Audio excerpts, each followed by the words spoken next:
வணக்கத்துடன் இது இன்பா டாக்ஸ்.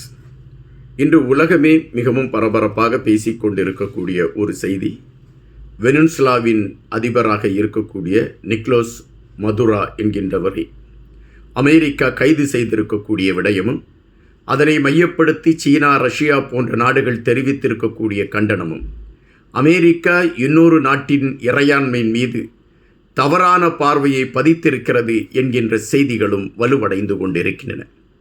இந்த சூழலில் வெனிசுலாவில் நடந்திருக்கக்கூடிய சம்பவத்தை மையப்படுத்தி முதலாக இந்தியா தன்னுடைய கருத்துக்களை பதிவிட்டிருக்கிறது.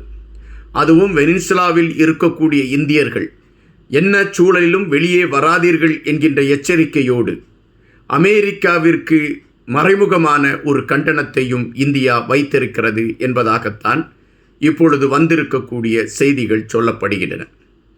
வெனிசுலாவின் அதிபரை கைது செய்வதற்கான திட்டமிடுதலை மிக துல்லியமாக அமெரிக்கா எப்படி எடுத்தது? இப்பொழுது வெனிசுலா நாடு ஒட்டுமொத்தமாக அமெரிக்காவின் கட்டுப்பாட்டிற்குள் வந்துவிட்டதா? வெனிசுலா இப்பொழுது எதிர்ப்பை பதிவு செய்திருக்கிறதா அல்லது அமைதி காக்கிறதா போன்ற பல கேள்விகள் எழும்பிக் கொண்டு இருக்கின்றன. இந்த கேள்விகளுக்கான விடைகளைத்தான் இந்த காணொளியில் நாம் பார்க்க இருக்கின்றோம். தற்பொழுது பரவிக்கொண்டிருக்கக்கூடிய ஒரு காணொளி, அந்த காணொளியில் காட்டப்பட்டிருக்கக்கூடிய ஒரு செய்தி, இரவு நேரம் தூங்குவதற்காக ஒருவர் உபயோகப்படுத்தப்படுகின்ற ஆடையை உபயோகப்படுத்தி தூங்கியிருக்கக்கூடிய ஒருவரை தூக்கத்திலிருந்து அவரை எழுப்பி கைது செய்து கொண்டு வந்திருக்கிறது அமெரிக்காவின் இராணுவம் என்பதாகத்தான் அந்த காட்சிப்படுத்தல் சொல்கின்றது. அதுவும் குறிப்பாக வெனிசுலா நாட்டின் அதிபரை கைகளில் விலங்கிட்டு அழைத்து செல்லக்கூடிய காட்சியும், அவரை விமானத்தில் இருந்து இறக்கி கொண்டு செல்லக்கூடிய ஒரு காட்சியும் இப்பொழுது பதிவாகி கொண்டு இருக்கக்கூடிய செய்திகளை பார்க்க முடிகின்றது. ஐநா மன்றம் கடுமையான கண்டனத்தை அமெரிக்காவிற்கு தெரிவித்திருக்கிறது. நியூயார்க்கின் மேயராக இருக்கக்கூடியவர் ட்ரம்ப் அவர்களுடைய செயல்பாடுகளை கடுமையாக விமர்சித்திருக்கின்றார். நியூயார்க் நகரில் வெனிசுலா நாட்டை சார்ந்த பெரும்பாலான மக்கள் இருக்கிறார்கள். அவர்கள் அமெரிக்காவின் இறையாண்மையோடு இணைந்து பயணிக்கக்கூடிய களத்தை எடுத்திருக்கிறார்கள். ட்ரம்ப் அவர்கள் எடுத்திருக்கக்கூடிய இந்த அதிரடி நடவடிக்கை நியூயார்க் நகரை அசைத்து பார்த்து விடுமா என்கின்ற எண்ணம்தான் ஏற்படுகின்றது. இதே நேரத்தில் எலன் மாஸ்க் வெனிசுலா மக்களுக்கு ஒரு செய்தியை முன்னிலைப்படுத்தி இருக்கிறார். போர்க்கட்டத்தில் நீங்கள் இருக்கிறீர்கள், எனவே உங்களுக்கான இணையதளங்கள் கிடைப்பதற்கு பெருஞ்சிக்கலாக இருக்கும். எனவே வெனிசுலா நாட்டில் இருக்கக்கூடிய அனைவருக்கும் இலவசமான இணையதள சேவையை வழங்குவதற்கு நான் முயற்சி செய்கிறேன் என்று அவர் உறுதியளித்திருக்கிறார். இவைகளெல்லாம் பேசப்பட்டு கொண்டிருக்கக்கூடிய சூழலில் இந்தியா இப்பொழுது தன்னுடைய கருத்தை பதிவிட்டிருக்கிறது. வெனிசுலா நாட்டின் மீது அமெரிக்கா எடுத்திருக்கக்கூடிய தாக்குதலை இந்தியா வரவேற்கவில்லை.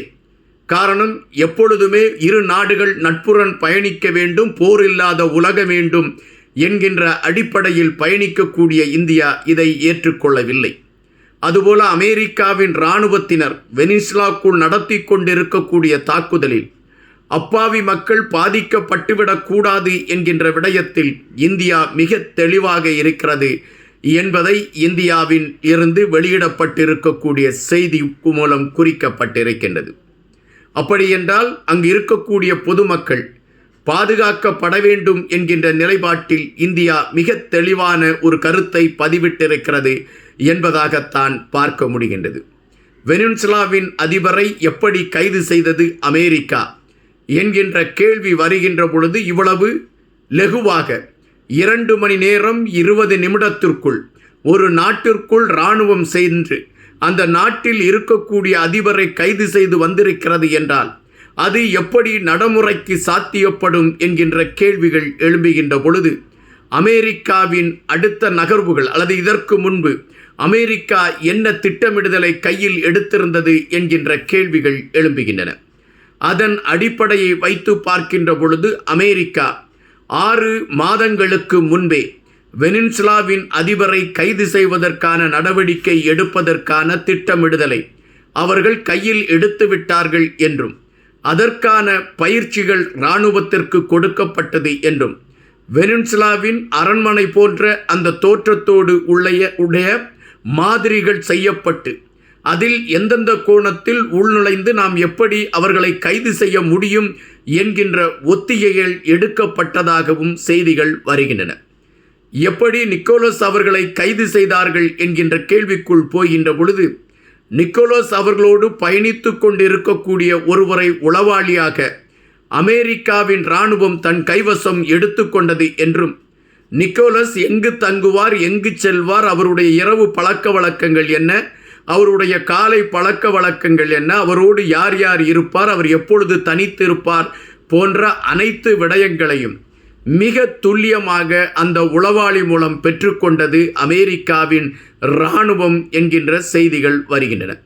அமெரிக்காவின் இராணுவத்தை பொறுத்தமட்டில் கிறிஸ்மஸ்க்கு முன்பே நிக்கோலஸ் அவர்களை கைது செய்ய வேண்டும் என்கின்ற நிலைப்பாட்டில் மிக தயாராக இருந்ததாகவும், ட்ரம்ப் அவர்கள் மிகவும் காலதாமதமாக அதற்கான ஒரு உத்தரவை பிறப்பித்ததின் அடிப்படையில்தான் இவ்வளவு காலதாமதமான ஒரு கைது நடைபெற்றதாக குறிப்பிடுகின்றார்கள். இல்லையென்றால் டிசம்பர் மாதமே நிக்கோலஸ் அவர்களை கைது செய்திருக்கும் அமெரிக்கா இராணுவம் என்று குறிப்பிடுகின்றார்கள். தற்பொழுது வெனிசுலா அமெரிக்காவிற்கு எதிரான போரை நாங்களும் நடத்துவோம் என்று அறிவித்திருக்கிறது.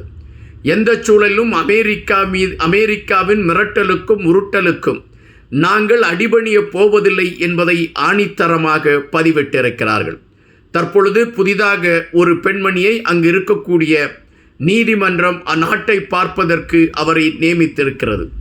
இது ஒருபுறம் வெனிசுலாவில் பேசப்படுகின்ற செய்தியாக இருக்கக்கூடிய சூழலில், எதற்காக வெனிசுலாவின் அதிபரை ட்ரம்ப் அவர்கள் கைது செய்வதற்கான நடவடிக்கை எடுத்தார் என்றால், இடதுசாரி சித்தாந்தத்தை சுமந்து கொண்டு இருக்கக்கூடிய ஒவ்வொரு தலைவர்களையும் அமெரிக்கா இதுபோன்ற ஒரு நடவடிக்கையை தான் எடுத்திருக்கிறது என்பதை கடந்த கால வரலாறுகளை வைத்து மக்கள் கருத்துக்களை பதிவிட்டு கொண்டு இருக்கின்றார்கள்.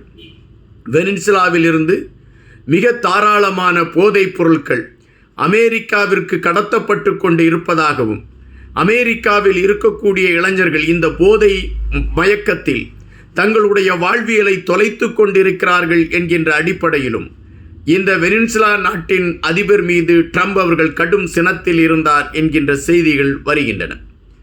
இந்த போதை கடத்தலுக்கு முக்கிய காரணமாக வெனிசுலாவின் நிக்கோலஸ் தான் இருந்தார் என்பதுதான் ட்ரம்ப் அவர்களுடைய குற்றச்சாட்டு. ஆனால் அரசியல் களத்தையும் பூலோக அரசியலையும் புரிந்திருக்கக்கூடியவர்கள், உலகத்திலே எரிபொருளை ஏற்றுமதி செய்யக்கூடிய மிக பிரதான நாடுகளில் முதன்மையான நாடாக இருப்பது வெனிசுலா. எனவே வெனிசுலாவை தங்கள் கையில் எடுத்துக்கொண்டால் எரிபொருள் விடயங்களில் தட்டுப்பாடு இருக்காது என்கின்ற நிலைப்பாட்டில் அமெரிக்கா எடுத்திருக்கக்கூடிய ஒரு அரசியல் சார்ந்த நகர்வு இது என்ற விமர்சனங்கள் வைக்கப்படுகின்றது. தற்பொழுது வெனிசுலாவை நோக்கி அமெரிக்காவின் இராணுவம் தொடர் தாக்குதலை நடத்தி கொண்டிருக்கிறது என்கின்ற செய்திகள் வருகின்றன. பல மக்கள் பாதிக்கப்பட்டு கொண்டிருக்கிறார்கள் என்கின்ற ஒரு களமும் பேசப்படுகிறது. இதே சூழலில் அமெரிக்காவின் பாதுகாப்புக்கு அச்சுறுத்தலான நடவடிக்கைகள் அமைவதற்கான ஒரு களம் அமையலாம் என்கின்ற ஒரு விடயமும் பேசப்படுகிறது. தற்பொழுது உள்ள சூழலில் அமெரிக்கா திட்டமிட்டு நடத்தி இருக்கக்கூடிய ஒரு நாடகம் தமிழக அரசியல் களத்தில் செய்யப்படுகின்ற ஒரு நாடகத்தை போல இருக்கின்றன. தமிழக அரசியல் களத்தில் ஒருவரை கைது செய்ய வேண்டுமென்றால் அவர் வீட்டில் கஞ்சா பொதியை வைத்து இவர் கஞ்சா விற்பனை செய்தார் என்கின்ற அடிப்படையில் அவரை கைது செய்து சிறைச்சாலையில் அடைக்கும். ஏறக்குறைய அமெரிக்கா அந்த யுக்தியை எடுத்து வெனிசுலாவின் அதிபரை கைது செய்திருக்கிறது என்பதுதான் நமக்கு இப்பொழுது அறியக்கூடிய செய்தியாக இருக்கின்றது. வெனிசுலா அமெரிக்காவின் இந்த போர் உலகப் போராக மாறுவதற்கான வாய்ப்பு இருக்கிறதா? வடகொரியா விடுத்திருக்கக்கூடிய எச்சரிக்கை அதனை மையப்படுத்திய பதிவா? காத்திருப்போம். இன்னும் பல செய்திகளோடு உங்களை சந்திக்கின்றேன். நன்றியுடன் என்பா.